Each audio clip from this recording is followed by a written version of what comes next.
ساکنان محله رودکی با راهبری رئیس محله شراپوف پولاد و سهم فعالان محله عید بین المللی نوروز را با عنعنه‌های قدیمی تاجیکانه و برنامه ادبی و فرهنگی، گذاشتن دیگ سمنک، آراستن دسترخوان نوروزی، پیشنهاد هنرهای مردمی و دیگر سنت‌های اجدادی این جشن قدیمی تاجیکان را تجلیل نمودند. در این تنتنه‌های نوروزی معاون رئیس شهر پنجکند پروینه نقیبی اشتراک نموده ساکنان محله را با عید جهانی نوروز مبارک باد کرد. مورد ذکر است که در تنتنه‌های نوروزی محله رودکی گروه مهمانان از جمهوری ایران اشتراک نمودند. ساکنان محله مهمانان را با کرنه سرنای، رقص و طرب و دیگر عنعنه‌های مهمان نوازی تاجیکانه استقبال گرفتند. ضمن صحبت سیاحان از جمهوری ایران درباره شکوه و شهامت تجلیل جشن نوروز در جمهوری تاجیکستان از جمله در شهر باستانی پنجکند تمنیات‌های صمیمانه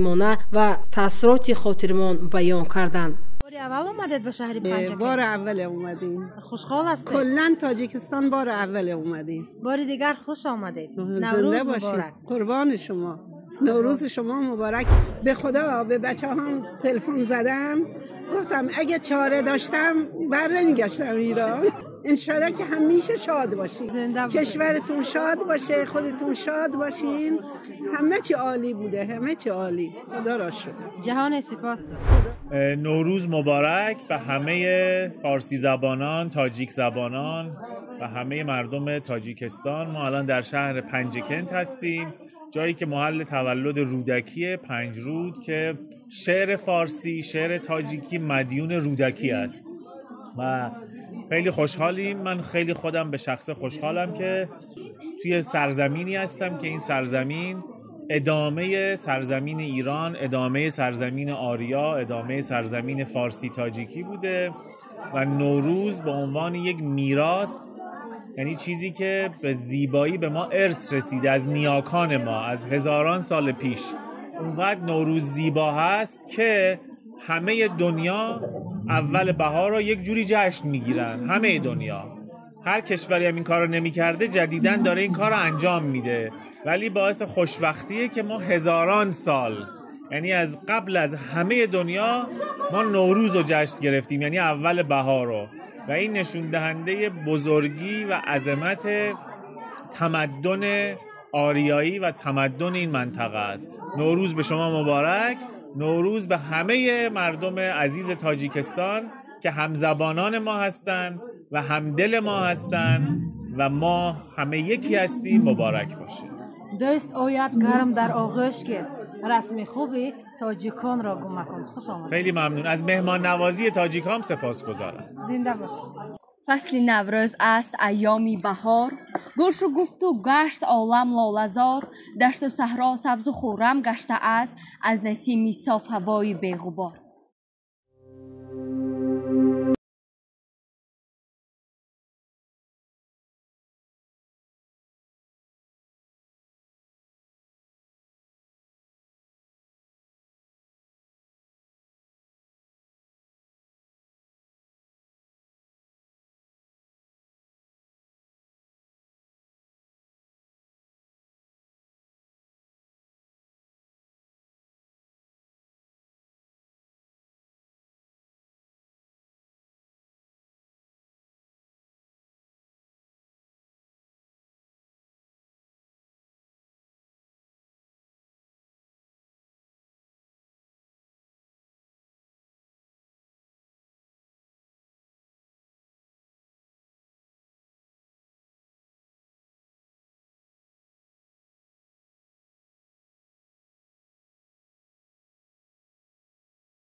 اول میخوام تشکر کنم از جشن نوروزی که برای همه همزبانامونه، ایران، افغانستان، تاجیکستان، ما همه همخونیم، یه نسلی آریایی بودیم و هستیم و باید میمانیم. و من تشکر میکنم رئیس جمهورتون، واقعا خیلی زحمت کشیده و شهر رو هر جا رو خیلی همه جاها رو من رفتم دیدم. از شمال رفتم برای 5 روز 3000 کیلومتر. اون آقای اهل دل منو برده گردونده 3000 کیلومتر در عرض 5 روز. بهترین مردمی هست، قلب مهربان داریم، عالی، یعنی بی اندازه، واقعا مهمان نوازین، قلب مهربونی همتون داریم. تشکر. نوروز رو به مردم عزیز تاجیکستان تبریک میگم، مخصوصا مردم همه فارسی زبان ها، و اینکه انشالله این نوروز باستانی که از نیاکان ما به ارث رسیده با موفقیت و سلامت باشه. آغوش پر از یاسمن، خوش آمدی نوروز من، آراسته باغ و چمن، خوش آمدی نوروز من. مهر جوانی میزنی اندر ضمیر قلب ها، با اشوه ها با یک سخن، خوش آمدی نوروز من. امسال از هر ساله زیباتر و جذابتر، گل چهره و گل پیرهن، خوش آمدی نوروز من. نازی تو را برداشتن فرض است و سنت بهر ما، نازک ادا نازک بدن، خوش آمدی نوروز من.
کاشکی من رومال شدم بر سری توتی می شدم کاشکی من رومال شدم بر سری توتی می شدم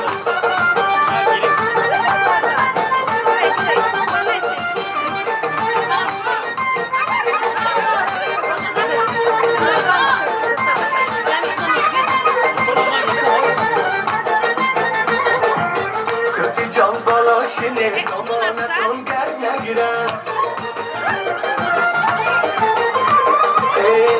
جان بالا شینه دامانتان گر نگیرن از برای عشقتان ملاکن سر نگیرن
نفس تازه نوروز مبارک باشد. چهره پاک و دل افروز مبارک باشد. همه جا خورمی و تازه جوانی بینم. جشن فرخنده و فیروز مبارک باشد. کرته سبز به بر کرده زینب که و کمر، چون عروسان شده هر شاخه گل تازه و تر. مرد دهقان به زمین دانه ارمان پاشد، سر کشد دانه افتاده به امید ثمر. دوستان فصل دل افروز مبارک باشد. جشن فرخنده و فیروز مبارک باشد. همه جا خورمی و تازه جوانی بینم. نفس تازه نوروز مبارک باشد.